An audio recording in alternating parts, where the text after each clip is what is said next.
سوال ہے کہ آج کل وراثت میں بہنوں کا حصہ نہیں دیتے۔ بھائی کہتے ہیں کہ آپ کو جہیز میں سونا وغیرہ دے دیا تھا، اب کس بات کا حصہ؟ یاد رکھیں کہ جب قرآن مجید میں اللہ رب العزت نے سورہ نساء میں میراث کا ذکر فرمایا، للرجال نصیب مما ترک الوالدان والاقربون، اور پھر آگے جو ہے یتیموں کے بارے میں ارشاد فرمایا، پھر فرمایا یوصیکم اللہ فی اولادکم للذکر مثل حظ الانثیین، اس رکوع میں تفصیل کے ساتھ قرآن مجید میں کسی چیز کو اتنا تفصیل سے ذکر نہیں کیا جتنا میراث کے معاملے کو ذکر کیا ہے۔ پھر اس کے بعد آخر میں رب ذوالجلال نے فرمایا تلک حدود اللہ، یہ اللہ کی حدود ہے۔ تو اللہ تعالیٰ کی جو حدود ہو اس کو کون کروس کرے گا، اس کا کون خلاف کرے گا؟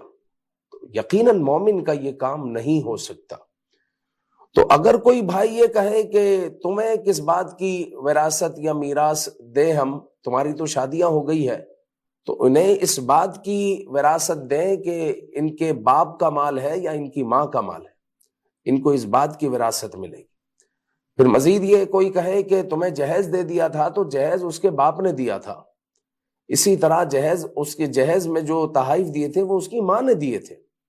اب ماں کا یا باپ کا انتقال ہوتا ہے تو ان کے چھوڑے ہوئے مال میں عورت کا پورا پورا حق ہے، یعنی للذکر مثل حظ الانثیین کے تحت بیٹی کو دیا جائے گا اگر بیٹا اور بیٹی ہے، ورنہ پھر جو ہے صرف بیٹی ہوتی ہے، صرف ایک بیٹی ہے تو پھر وہ نصف لے گی، ایک سے زیادہ ہے تو ثلثان یعنی مال کا 2/3 حصہ بیٹیوں کو ملے گا، باقی شریعت کے مطابق تقسیم ہوگا۔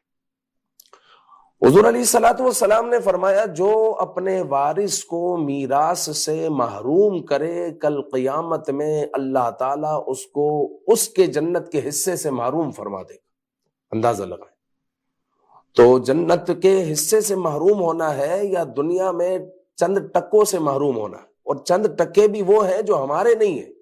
لہٰذا اگر ہمارے جیب میں یا ہماری تجوری میں کسی کا مال رکھا ہوا ہے، یعنی بہن کا یا بھائی کا یا پھپھی کا یا چچا کا، تایا کا، کسی کا بھی، تو ہمیں چاہیے کہ ہم اس مال کو دنیا میں اس کے حوالے کر دے دیں، ورنہ کل قیامت میں اس کا حساب نہایت سخت ہے۔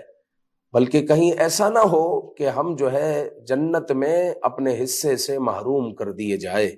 لہٰذا دنیا میں جو حصہ جس کا بنتا ہے اس کو دے دیں، اس کو محروم نہ کریں، ایسا نہ ہو کہ ہم محروم ہو جائے۔ اللہ تعالی ہمیں اس بلا سے محفوظ فرمائے۔